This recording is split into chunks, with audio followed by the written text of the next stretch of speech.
തെളിവ് സഹിതം കൈയോടെ പൊക്കി നാണം കെട്ട് പുറത്തു പോകുന്നതിനേക്കാൾ എത്രയോ അന്തസ്സാണ് രാജിവെച്ച് പുറത്തു പോകുന്നത്. പ്രതിപക്ഷ നേതാവിന്റെയും പ്രതിപക്ഷത്തിന്റെയും സമ്മർദ്ദം കാരണം രാജിവെക്കുന്നു എന്നൊരു നാടകീയത കൂടി ജ്ഞാനേഷ് കുമാറിന് സൃഷ്ടിക്കാൻ കഴിയുന്ന ഒരു അവസരമാണിപ്പോൾ. അത് കളഞ്ഞു കുളിക്കരുത് എന്ന് തന്നെ അദ്ദേഹത്തിന് മനസ്സിലായിരിക്കുന്നു. BJP കൈയൊഴിയുന്ന മട്ടിലാണ്. BJPക്ക് വേണ്ടി ആജ്ഞാനുവൃത്തി അനുസരിച്ച് ചെയ്യുകയാണ് ജ്ഞാനേഷ് കുമാർ ബീഹാറിൽ നടത്തിയ ഈ നാണം കെട്ട കളിയിലൂടെ ചെയ്തത്. ബീഹാറിലെ വോട്ടർമാരിൽ പലരെയും പുറത്താക്കിക്കൊണ്ട് ചെയ്ത ഈ വൃത്തികെട്ട കളിയിൽ ജ്ഞാനേഷ് കുമാറിന് എന്തായിരുന്നു നേട്ടം എന്ന ചോദ്യം വളരെ വ്യക്തമായി പ്രതിപക്ഷ നേതാവ് ലോക്സഭയിലും പാർലമെന്റിൽ ഇരു സഭകളിലും പ്രതിപക്ഷത്തിന്റെ ഏറ്റവും വലിയ ചോദ്യ ശരങ്ങളായിരുന്നു. ജ്ഞാനേഷ് കുമാറിനെ കേന്ദ്രീകരിച്ച് സുപ്രീം കോടതിയിലേക്ക് പ്രതിപക്ഷത്തിന്റെ നീണ്ട ഒരു നിയമ പോരാട്ടം തന്നെ നടക്കും എന്ന് ബോധ്യമാകുന്നതോടുകൂടിയാണ് ജ്ഞാനേഷ് കുമാർ സ്ഥാനമൊഴിയാൻ തയ്യാറെടുക്കുന്നത്.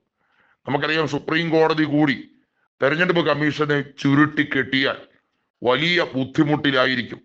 ജ്ഞാനേഷ് കുമാറിനെ സംരക്ഷിക്കാൻ BJP ശ്രമിക്കില്ല. ജ്ഞാനേഷ് കുമാറിന് കൈക്കൂലി കൊടുത്തിട്ടുണ്ടോ എന്നത് സംശയിക്കണം. കാരണം മുൻപിരുന്ന രാജീവ് കുമാറിനെതിരെയുള്ള കോഴാരോപണം ഉൾപ്പെടെ പ്രതിപക്ഷം ഏറ്റവും ശക്തമായി തന്നെ വാദിച്ചതാണ്.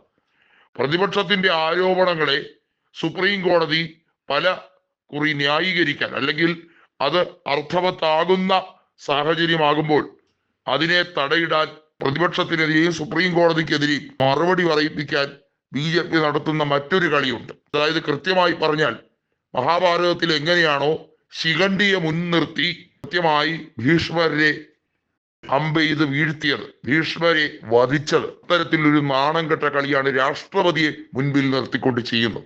തരം താഴരുത് ഇങ്ങനെ എന്ന് ദ്രൗപദി മുർമുവിനോട് കൃത്യമായി പ്രതിപക്ഷ നേതാവിന്റെ അഭ്യർത്ഥന കൂടി വന്നിരിക്കുകയാണ്. ഒന്ന് ആലോചിക്കണം, എന്തുമാത്രം ഗതികേടാണ്.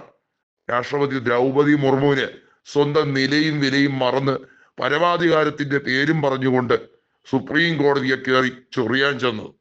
ഒടുവിൽ കണക്ക് സഹിതം തെരഞ്ഞെടുപ്പ് കമ്മീഷന്റെ വിഷയത്തിലും പ്രതിപക്ഷത്തിന്റെ വിഷയത്തിലും നിങ്ങൾ എന്തിനാണ് ഈ രീതിയിലുള്ള സംസാരം നടത്തുന്നത് എന്നത് വള്ളി പുള്ളി തെറ്റാതെ BR ഗവായി പറഞ്ഞപ്പോഴാണ് ഈ രാജ്യത്തെ ജനങ്ങൾക്ക് മനസ്സിലായത് എന്തുമാത്രം തരം താഴ്ന്നിരിക്കുന്നു ദ്രൗപദി മുർമു എന്ന ഇന്ത്യയുടെ ആദ്യ വനിത, പ്രഥമ വനിത ജനങ്ങൾക്ക് ബോധ്യപ്പെട്ടിരിക്കുന്നു. ജ്ഞാനേഷ് കുമാറിന് പിടിച്ചു നിൽക്കാൻ കഴിയില്ല. ബീഹാർ തെരഞ്ഞെടുപ്പിന് മുമ്പ് തന്നെ തെരഞ്ഞെടുപ്പ് കമ്മീഷൻ രാജിവെക്കാനുള്ള സാധ്യതയാണ് മുന്നിൽ കാണുന്നത്.